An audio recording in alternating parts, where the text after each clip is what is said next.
सभी प्रेम से बोलिए शनिदेव महाराज की जय। आइए भक्तजनों, अब सुनते हैं शनिवार व्रत की कथा एवं विधि। इस दिन शनिदेव की पूजा होती है। काला तिल, काला वस्त्र, तेल, उड़द और शनि को बहुत प्रिय है, इसीलिए तो इनके द्वारा शनि की पूजा की जाती है। शनि की दशा को दूर करने के लिए यह व्रत किया जाता है और शनिदेव की विशेष कृपा प्राप्त करने के लिए भी इस व्रत को किया जाता है। शनि स्तोत्र का पाठ भी विशेष लाभदायक सिद्ध होता है। कथा सुनाती हूँ अब आपको। एक समय सूर्य, चंद्रमा, मंगल, बुध, बृहस्पति, शुक्र और शनि, राहु, केतु और इन सभी ग्रहों में बड़ा आपस में झगड़ा छिड़ गया कि हम सब में से सबसे बड़ा कौन है। सब अपने अपने आप को बड़ा कह रहे थे।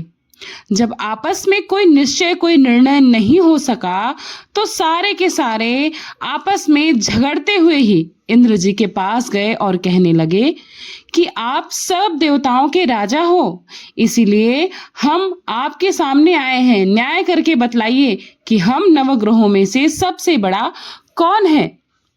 राजा इंद्र भी इसका प्रश्न सुनकर घबरा गए और कहने लगे कि मुझ पर ये सामर्थ्य नहीं है कि मैं निश्चय कर सकूं, जो किसी को बड़ा या छोटा बतलाऊं। मैं अपने मुख से कुछ नहीं कह सकता, मैं सक्षम नहीं हूँ। हाँ, एक उपाय मैं कर सकता हूँ। इस समय पृथ्वी पर राजा विक्रमादित्य दूसरों के दुख का निवारण करने वाले और न्याय करने वाले राजा माने जाते हैं, इसलिए आप सभी मिलकर उन्हीं के पास चले जाइए। वहीं आपके दुखों का और प्रश्नों का निवारण दोनों हो जाएगा। ऐसा वचन सुनकर सभी ग्रह देवता चलकर भूलोक में राजा विक्रमादित्य की सभा में जाकर उपस्थित हुए और अपना प्रश्न राजा के सामने रखा। राजा उनकी बात सुनकर बहुत चिंता में पड़ गए कि मैं अपने मुख से किसको छोटा कहूं और किसको बड़ा कहूं। यह तो बहुत ही विडंबना है। कैसे मैं करूं? वही जिसे मैं छोटा करूंगा वो क्रोध करेगा, और परंतु उनका झगड़ा निपटाने के लिए कुछ तो करना पड़ेगा। उन्होंने एक उपाय सोचा। सोना, चांदी, कांसा, पीतल, सीसा, रांगा, जस्ता, अभ्रक और लोहा, नव धातुओं के 9 आसन बनवाए और उनको क्रम से लगवाए। जैसे कि सोना सबसे पहले, लोहा सबसे पीछे बिछाए गए और इनके पश्चात राजा ने सब ग्रहों से कहा कि आप सब अपने अपने सिंहासनों पर बैठ जाइए। जिसका सिंहासन सबसे आगे है वह सबसे बड़े, और जिनका सिंहासन सबसे पीछे होगा वह सबसे छोटा देवता माना जाएगा, क्योंकि लोहा सबसे पीछे था और वह शनिदेव का आसन था। इसीलिए शनिदेव ने समझ लिया कि राजा ने मुझको सबसे छोटा बना दिया, अपमानित किया। इस पर शनिदेव को बहुत ज्यादा क्रोध आया और उन्होंने कहा कि राजा, तू मेरे पराक्रम को नहीं जानता। सूर्य एक राशि पर 1 महीना, चंद्रमा 2.25 महीना, 2 दिन, मंगल 1.5 महीना, बृहस्पति 13 महीने, बुध और शुक्र 1 महीने, परंतु मैं एक राशि पर 2.5 अथवा 7 साल यानी 7.5 साल तक रहता हूँ। बड़े बड़े देवताओं को भी मैंने भीषण दुख दिया है। राजन सुनो, राम जी को 7.5 आई थी और उन्हें वनवास हो गया। रावण पर आई तो राम जी ने लक्ष्मण की सेना लेकर लंका पर ही चढ़ाई कर दी। रावण के पूरे कुल का नाश हो गया। हे राजा, अब तुम सावधान रहना। राजा कहने लगे, जो कुछ होगा भाग्य में देखा जाएगा। उसके बाद अन्य ग्रह तो प्रसन्नता के साथ चले गए, परंतु शनिदेव बड़े क्रोध और अपमानित महसूस करने के साथ वहां से सिधारे। कुछ काल दोनों व्यतीत होने पर जब राजा को 7.5 की दशा आई तो शनिदेव घोड़ों के सौदागर बनकर अनेक सुंदर घोड़ों के साथ राजा की राजधानी में आए। जब राजा ने सौदागर आने की खबर सुनी तो अश्वपाल को अच्छे अच्छे घोड़े खरीदने की आज्ञा दे दी। अश्वपाल ऐसी अच्छी नस्ल के घोड़े देखकर और उसका मूल्य सुनकर चकित हो गया और तुरंत ही राजा को खबर दी कि राजा, उन घोड़ों को देखकर एक अच्छा सा घोड़ा चुनकर सवारी के लिए ले आएंगे। तो वो घोड़ा आया। राजा घोड़ा की पीठ पर चढ़ते ही घोड़ा जोर से भागा। घोड़ा बहुत दूर एक बड़े जंगल में जाकर राजा को वहीं पर छोड़कर वहां से अंतर्ध्यान हो गया। इसके बाद राजा अकेले जंगल में भटकते फिरते बहुत देर तक भटकते रहे। उसके पश्चात राजा ने भूख और प्यास से दुखी होकर भटकते भटकते एक ग्वाले को देखा। ग्वाले ने राजा को प्यास से व्याकुल देखकर पानी पिलाया। राजा की उंगली में एक अंगूठी थी, उसे निकालकर प्रसन्नता के साथ ग्वाले को राजा ने दे दिया और शहर की ओर चल पड़े। राजा शहर में पहुंचकर एक सेठ की दुकान पर जाकर बैठ गए और अपने आप को उज्जैन का रहने वाला तथा अपना नाम वीका बतलाया। सेठ ने उसको कुलीन मनुष्य समझकर जल इत्यादि पिला दिया। भाग्यवश उस दिन सेठ की दुकान पर बहुत बिक्री हुई और सेठ बहुत खुश हुआ। तब सेठ उनको भाग्यवान पुरुष समझकर भोजन कराने के लिए अपने साथ लेकर गए। भोजन कराते समय राजा के साथ एक आश्चर्य की बात हुई कि खूंटी पर उसी कमरे में एक हार लटक रहा था और वह खूंटी उस हार को निगल रही थी। भोजन के पश्चात कमरे में आने पर जब सेठ को कमरे में हार नहीं मिला तो सब ने यही निश्चय किया कि सिवाय वीका के उस हार को कोई नहीं चोरी कर सकता कि इस कमरे में, क्योंकि उस समय कोई आया ही नहीं, अवश्य उसी ने हार चोरी किया है। परंतु वीका ने हार लेने से मना कर दिया। इस पर 5-7 आदमी इकट्ठे होकर उनको फौजदार के पास लेकर गए। फौजदार ने उसको राजा के सामने उपस्थित कर दिया और कहा कि यह आदमी तो भला प्रतीत हो रहा है, चोर मालूम नहीं होता, परंतु सेठ का कहना है कि इसके सिवाय और कोई घर में नहीं आया, अवश्य ही इसी ने चोरी की है। तब राजा ने आज्ञा दी कि इसके हाथ पैर काट कर चौरंगिया किया जाए। राजा की आज्ञा का तुरंत पालन किया गया और वीका के हाथ और पैर दोनों काट दिए गए। इस प्रकार कुछ काल व्यतीत होने पर एक तेली को उसको अपने घर पर ले गया, क्योंकि उनको उस पर दया आ गई और उनको कोल्हू पर बिठा दिया।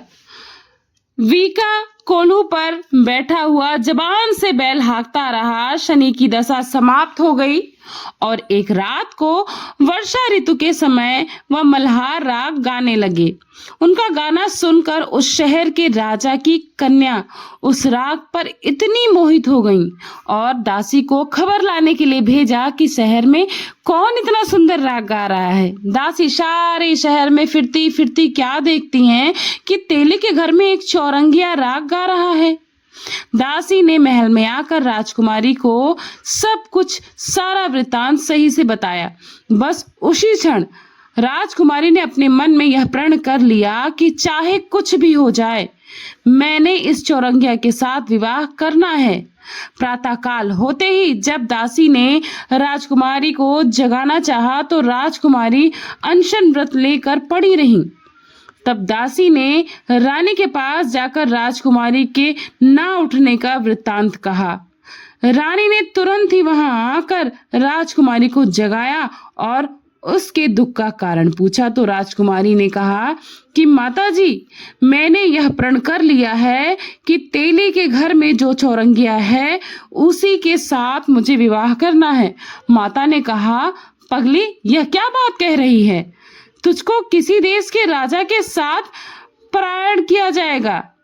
कन्या कहने लगी, माताजी, मैं अपना प्राण त्याग दूंगी, अपना प्राण कभी नहीं छोड़ूंगी। माता ने चिंतित होकर यह बात राजा को बताई। तब महाराज ने भी आकर यह समझाया कि मैं अभी देश देशांतर में अपने दूत भेजकर सुयोग्य, रूपवान एवं बड़े से बड़े गुणी राजकुमार के साथ तुम्हारा विवाह कराऊंगा। ऐसी बात तुमको कभी नहीं विचारनी चाहिए। कन्या ने कहा, पिताजी, मैं अपने प्राण त्याग दूंगी, परंतु दूसरे से विवाह कदापि नहीं करूंगी। इतना सुनकर राजा ने क्रोध से कहा, यदि तेरे भाग्य में ऐसा ही लिखा है तो जैसी तेरी इच्छा हो वैसी ही कर। राजा ने तेली को बुलाकर कहा कि तेरे घर में जो चौरंगिया है उसके साथ मैं अपनी कन्या का विवाह करना चाहता हूँ। तेली ने कहा कि कैसे हो सकता है यह? कहाँ आप, कहाँ हमारे राजा और कहाँ मैं एक नीच? परंतु राजा ने कहा कि भाग्य के लिखे लेख को कोई नहीं टाल सकता। अपने घर जाकर विवाह की तैयारी करो। राजा ने उसी समय तोरण और वंदनवार लगवाकर अपनी राजकुमारी का विवाह चौरंगिया विक्रमादित्य के साथ यानी कि वीका के साथ कर दिया।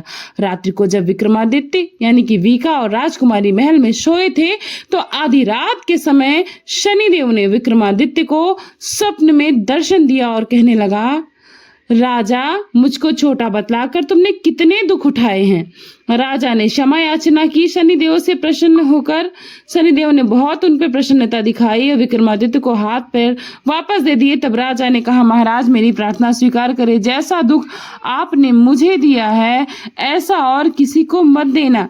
शनिदेव ने कहा, तुम्हारी प्रार्थना स्वीकार है। जो मनुष्य मेरी कथा को सुनेगा और कहेगा और हुंकार भरेगा, जिसको मेरी दशा में कभी भी किसी प्रकार का दुख नहीं होगा और जो नित्य ही मेरा ध्यान करेगा या चींटियों को आटा डालेगा, उसके सारे मनोरथ अवश्य पूर्ण होंगे। इतना कहकर शनिदेव अपने धाम को चले गए। राजकुमारी की जब आंख खुली और उसने राजा के हाथ पांव देखे तो आश्चर्य को प्राप्त हो गई। उसको देखकर राजा ने अपना समस्त हाल उनसे कहा कि मैं उज्जैन का राजा विक्रमादित्य हूँ। यह सुनकर राजकुमारी अत्यंत प्रसन्न हो गई। प्रातःकाल राजकुमारी ने अपनी सखियों से पूछा तो उसने अपने पति का समस्त वृतांत कह सुनाया। तब सब ने प्रसन्नता प्रकट की और कहा कि ईश्वर ने आपकी मनोकामना पूर्ण कर दी है। जब उस सेठ ने यह सुना तो वह विक्रमादित्य के पास आया और राजा विक्रमादित्य के पैरों में गिरकर क्षमा याचना करने लगा कि मैंने आप पर चोरी का झूठा दोष लगाया, अतः आप मुझको जो चाहे दंड दे सकते हैं। राजा ने कहा, मुझ पर शनिदेव का कोप था, इस कारण यह सब दुख मुझे झेलना पड़ा। इसमें आपका कोई दोष नहीं है। तुम अपने घर जाकर अपना कार्य करो। सेठ बोला कि मुझे तभी शांति होगी जब आप मेरे घर पर चलकर प्रीति पूर्वक भोजन करेंगे। राजा ने कहा, जैसी आपकी मर्जी हो वैसा ही करें। सेठ ने अपने घर पर जाकर अनेकों प्रकार के सुंदर भोजन और पकवान बनवाए और राजा विक्रमादित्य को प्रीति भोज दिया। जिस समय राजा भोजन कर रहे थे, एक अत्यंत ही आश्चर्य की घटना फिर से घटी। वो सबको दिखाई दी। जो खूंटी पहले हार निकल गई थी, अब हार उगल रही है। जब भोजन समाप्त हो गया तो सेठ ने हाथ जोड़कर बहुत सी मोहरें राजा को भेंट में दी और कहा कि मेरे श्री कुंवर नामक एक कन्या है, उसका पाणी ग्रहण आप करें। इसके बाद सेठ ने अपनी कन्या का विवाह राजा के साथ कर दिया और बहुत सा दान दहेज आदि सब कुछ दिया। इस प्रकार कुछ दिनों तक वहां निवास करने के पश्चात विक्रमादित्य ने शहर के राजा से कहा कि अब मेरी उज्जैन जाने की इच्छा है। फिर कुछ दिनों के बाद विदा लेकर राजकुमारी मनभावनी सेठ की कन्या श्री कंवरी और दोनों जगहों के दहेज में प्राप्त अनेक दास दासी रथ और पालकियों से सहित विक्रमादित्य उज्जैन की तरफ चल पड़े। जब शहर के निकट पहुंचे तब प्रवासियों ने राजा के आने का संवाद सुना। समस्त उज्जैन की प्रजा अगवानी के लिए आ गई। तब बड़ी प्रसन्नता के साथ राजा अपने महल में पधारे। सारे शहर में बड़ा भारी महोत्सव मनाया गया और रात्रि को दीपमाला की गई। दूसरे दिन राजा ने शहर में यह सूचना करा दी कि शनिश्चर देवता यानी शनि देवता सभी ग्रहों में सर्वोपरि हैं। मैंने इनको छोटा बतलाया, इसी से मुझको यह दुख प्राप्त हुआ। इस कारण सारे शहर में सदा शनिश्चर यानी शनिदेव की पूजा और कथा होने लगी। राजा और प्रजा अनेक प्रकार के सुख भोगते रहे। जो कोई शनिदेव की इस कथा को पढ़ता है, सुनता है या हुंकार भरता है, शनिदेव की कृपा से उसके सब प्रकार के दुख दूर होते हैं। शनि की कथा को व्रत के दिन अवश्य पढ़ना चाहिए अथवा अगर आप व्रत नहीं रखते हैं तो कथा श्रवण कर सकते हैं। कथा श्रवण से भी आपको समान फल की प्राप्ति होती है। हम सभी मिलकर प्रेम से बोलेंगे शनिदेव महाराज की जय। आप सभी को ये कथा कैसी लगी कमेंट बॉक्स में जरूर बताइएगा। मिलती हूँ नए अध्याय के साथ, नई कथा के साथ। तब तक अपना खूब सारा ख्याल रखिएगा। जय शनिदेव महाराज। Thanks for watching Purnima Keshav blog. Radhe Radhe.